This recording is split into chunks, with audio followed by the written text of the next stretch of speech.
Hey everyone. I'm going to be doing a review for the movie 65, the Adam Driver movie that I went to see. And I remember going to see this, and I'm so glad I actually saw it the day I saw it, because I think I would have just possibly missed it or never saw it. This is a movie that, it's a very good example of a broken movie. Let's explore that. Let's explore what a broken movie is. I have called many movies broken movies. They're movies that just suffer because at their core, there's just something that's just not going to work, and the whole movie just falls apart. I thought The Flash was a broken movie. Here's how. It relies entirely on cameos. It's soullessly bankrupt. I mean, it has some fun moments, like the first 20 minutes was cute, but then it is just untangling itself from its own web of shit. I mean, this is not about The Flash, this is about 65, but let's explore another broken movie, Joker. So a lot of superhero movies happen to be broken because they're trying to do so much. Revenge of the Fallen is a great broken movie. Has fun bits, but just overall is so dumb. But Joker, that just came out, and is just so weird. And I know it glorifies violence, but that's the thing. It promotes this whole thing of, one bad day can make a man insane, but it just goes about showing it in this broken way of the Joker is this hero, and it's just hard to tell that story and make the Joker the hero. My point is some movies just don't work, or some movies do work, in their box office hits, but like Joker, for example, but some just, they have this flaw in them, and you can see through it, and some you can, just kind of override that flaw. In the case of Joker, it was a massively successful movie because everyone liked the flaw of just, this bad person becoming good. And I just think as a movie, as a protagonist story, or as an anti-hero story, it was just really hard to kind of follow that because it was also trying to be, an origin story and be set in the DC universe or its own DC universe. My point is it's just hard to make these movies sometimes and tell a great story. You can have a fun story, but maybe it's not a great story. 65, now I'm finally getting to 65, is a movie that is so broken. It's so stumbling over its own idea that it really just isn't working. Another movie like this, and I'm not going to talk about it that much, is The Boogeyman and A Quiet Place. Fun fact, both written by the same writers from this film. A Quiet Place was an anomaly, though. That movie was a successful movie, mostly because of its visual stylization and just the simplicity of it. It had this Bird Box, Netflix watchability that people got. I didn't think that movie was broken, honestly, Quiet Place. I just thought it was so standard, cliche. You know what I mean? Really, I just remember seeing Quiet Place and being very, okay. And it ended, with Emily Blunt, going, damn to fight him. And I'm just sure. But yeah, that movie was successful for a variety of other reasons. I think John Krasinski directing it, starring in it having that, cell of no talking. There was just a lot that kind of worked. Also, the fact that existed in the pre-streaming service pandemic moviescape. I mean, think about it, 2018 was a completely different time, and all those factors just kind of worked. 65 has so many things against it, and one of those is this feels like a movie that would be destined for Netflix. I mean, it's so standard, boring. I read about test screenings for this movie because I was so interested in it. I'm like, how did this movie, how is it so bad? And someone had mentioned that in early cuts of this film, it had been a very different movie. And I'll just talk about the general plot of the movie. It stars Adam Driver as Mills. He's a pilot, I guess.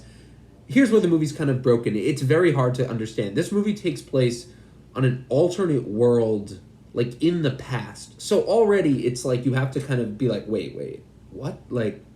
Set the stage for me. Because, yeah, it opens with this text that's explaining all this, and it is very much, layering a lot down for you. So, that's not good. And then on top of that, you have this convoluted opening, and then you meet Adam Driver. He's this pilot, Mills. He has a daughter. He has a wife, and you're okay, you have a reason to care. Someone, I said that the opening was clearly reshot. I guess you could tell. I usually have an eye for these things, but this one, the whole movie was so generic to me that I assumed it was part of it to begin with. I don't know. And then he crashes on a planet, basically, and he's separated from his family. And there's this girl on the planet, on the ship that he's transporting with him, and she's the one survivor, so it gives him a kind of buddy to, I mean, it'd just be boring if it was Adam Driver on a planet for an hour. Like, it'd be awful to watch. The movie already is awful, so adding a little girl like makes it like not even that much better because there's like a couple of jokes that are so terrible because like I don't think this girl can speak, and then you find out the crux of the movie, the planet's inhabited with dinosaurs.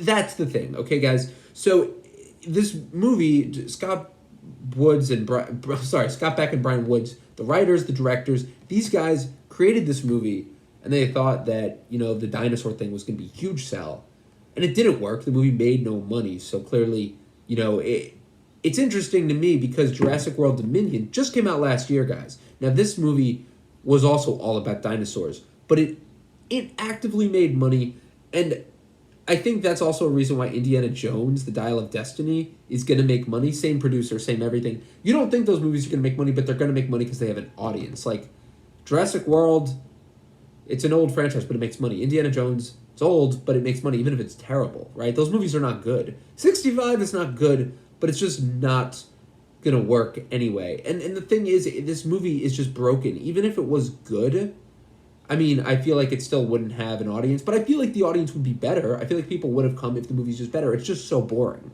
So I don't recommend seeing this movie.